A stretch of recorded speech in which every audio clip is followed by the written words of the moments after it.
Welcome back to Girl Talk. We are here at one of our favorite spots, Bella Domicile. We're off Nesbitt Road. We're going to chat about home remodeling later in the show. But first, big announcement, big excitement. Tax season is over. I feel like there should be some kind of heavenly music coming down from above. I do as well. And yes, I'm sure you do. This is Nicole Broyles with Broyles & Company CPAs. And boy, were we glad to have you this season and all year round, really, because we never really stop thinking about taxes. Unfortunately, it's always happening. Right. So now that filing deadlines are passed and hopefully you've got your taxes in, give us some recommendations for moving forward. First, I would take a look at your 15 tax return. See if you owed a lot or maybe got a big refund. And if you did, and if it was a normal year, you had your W-2, you had your deductions for your home, your children, there was nothing unusual. You didn't hit the lottery, you didn't have big capital gains from stock sales. Maybe you're just not having the correct amount withheld from your paycheck. And so maybe you need to change your withholdings. It is hard to write that big check at the end of the year if you owe. And it is much easier to have an extra $20 withheld from your check every paycheck now versus at the end of the year when you file your tax return. And at the same time, if you have a big refund, you're having too much withheld. And you really should, because you're just getting your money back at the end of the year when you file your tax return if everything is pretty normal. And so make a change with your employer on your W-4, change what you're having withheld so that it becomes more of a break-even point when you file your tax return. I see. Okay, so you really shouldn't have a big either gap in either direction, having a lot of money come back to you or owe a lot of money. The goal would be to, yes, come as close to break-even as possible. Even Steven. Yes. No, that would be hard to do. So are there any deductions or ways to save on your taxes that we should be thinking about now? Well, first and foremost, I always tell people, save for yourself. Do your retirement. If you have an employer that offers a retirement plan, take full advantage of it if you can. Max it out.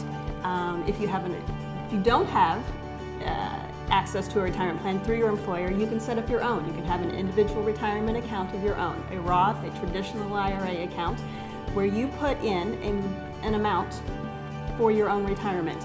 And if you start that now, you can put in $10 a week, $20 a week, and it will grow exponentially. And from years from now, when you're ready to retire, it will be a large amount, and you don't have to think about it. Just do a small amount now, and that could save you on your taxes. Then if you do a traditional IRA deduction contribution, it is a deduction on your tax return for 16 for the contributions you make during the year. So that is one way to save on taxes and then benefit yourself later on for retirement. So it sounds like the idea here is like a little at a time. Yes. Either which way makes life easier, you don't notice as much, and it kind of evens it out at the end. In that sense, I think a big topic that always comes up is healthcare, health insurance, how to pay for these things.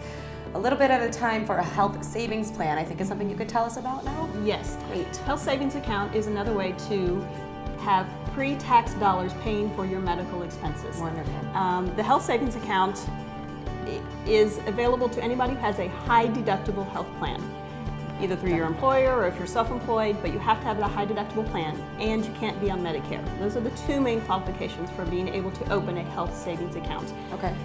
Then you're able to contribute money to that account, deposit money into that account. Whatever you put into that account is a deduction on your tax return. Oh, so fantastic. You're using then money that you take out of that health savings account to pay for the doctor, the dentist, your prescriptions is pre-tax money.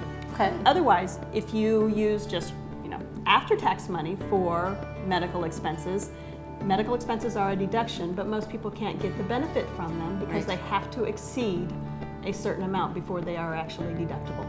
Okay. So the health savings account, you put money into it, and it doesn't have to be used within a certain amount of time. No, it doesn't have to be used before the end of the year or within 12 months. You can leave it in there for years and Which let is it different grow. than other plans. Yeah. And then the earnings on that are tax-free. The money you take out of it is tax-free, and you use it for medical expenses. That's a smart thing. Thank you for sharing that. I don't know that a lot of people know about that. Thank you. Yeah, and so many people have high deductibles now, insurance plans with high deductibles, that there are lots of folks that could take advantage of that.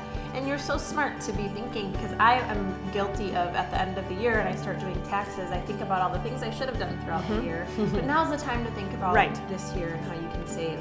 Again, small amount, a little at a time. by the time you file your tax return, you won't even have noticed it. We didn't even barely get to everything we wanted to talk about with Nicole, but we never do. There's so much to talk about. Thank you so much for joining us, Nicole Broyles, Broyles & Company CPAs. Start thinking about taxes now. We'll be back with more Girl Talk after the break. We'll be talking with Bella Domicile. That's next.